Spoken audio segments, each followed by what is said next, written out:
Reset. 33. Sometimes you are taken into troubled waters not to drown but to be cleansed. Pornhub has been helpful. Toys have come in handy too, but there is something about a man's touch that the two combined can never satisfy.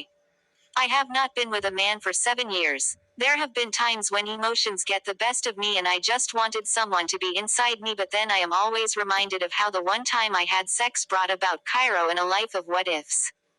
We get into the car and none of us is saying a word to the other. I am not sure Mark realizes the impact of what he did, but I can't think straight right now. It's unlike me to have all these sexual fantasies for a man that I don't even know that well, but God, I want him so bad. Or maybe I am just sexually starved and him being here makes him look like the one I want. Are you okay? He asks. I keep shifting in my seat uncomfortable and he has probably noticed that. I am. I lie. Are you sure? I am. I snap and I know that sells me out, but I don't care. We drive home in silence. It's after 11 p.m. when we get to my place and I wish I could be getting home to warm hands, but I guess this is the life I chose for myself and I have to put up with it. I will see you tomorrow, yes. Yes. I respond, keeping a distance between us. I am trying to avoid being close to him because right now I can't trust my emotions. Is it just in my head or you are avoiding being close to me? What? So you are. I don't know what you are talking about. Come on, Beatrice, you know I am telling the truth.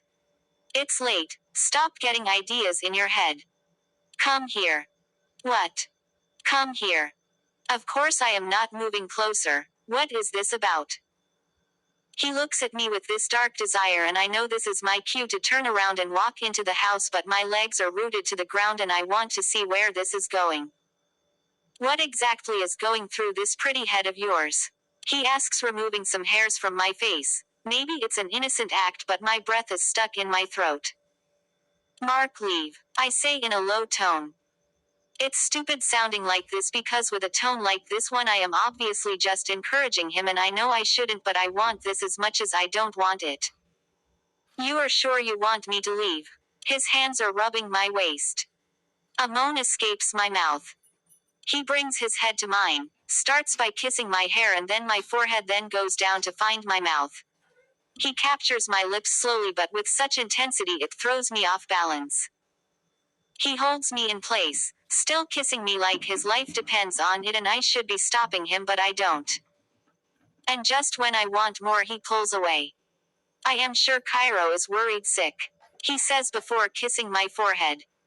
My voice is still stuck in the throat so I don't respond. I will see you tomorrow, he says as if asking me to leave. I nod my head and walk towards the house. I am just getting to the veranda when the door opens. Good evening, ma'am, Mercy greets.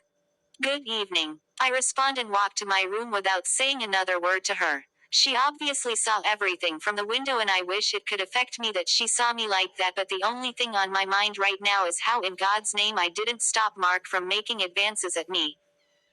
Instead of texting Chunga that I am home, I decide to text Lucy. After tonight I have decided to make deliberate effort to at least be kind to her.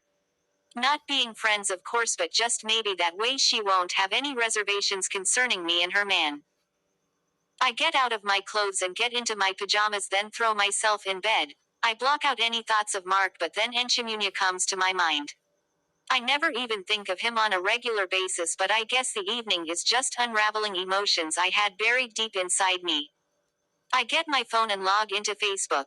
I haven't done this in a while, but tonight I find myself on Enchimunya's wall. There isn't much there and I am about to log out when something catches my attention. It's a shared post about a dinner at Urban Hotel tomorrow night. This is a coincidence, I say to myself. I quickly search for Mark, but there is nothing I find except a few tags of the same event. Lord, this is not happening, I say to myself again. I pick up the phone to call Mark, but it's after midnight and an inappropriate time to call him.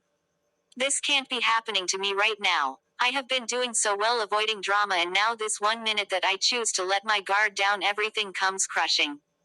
I must be either unlucky or my ancestors have some powerful dark spell on me. Your friend and author, Winnie. Hibiscus.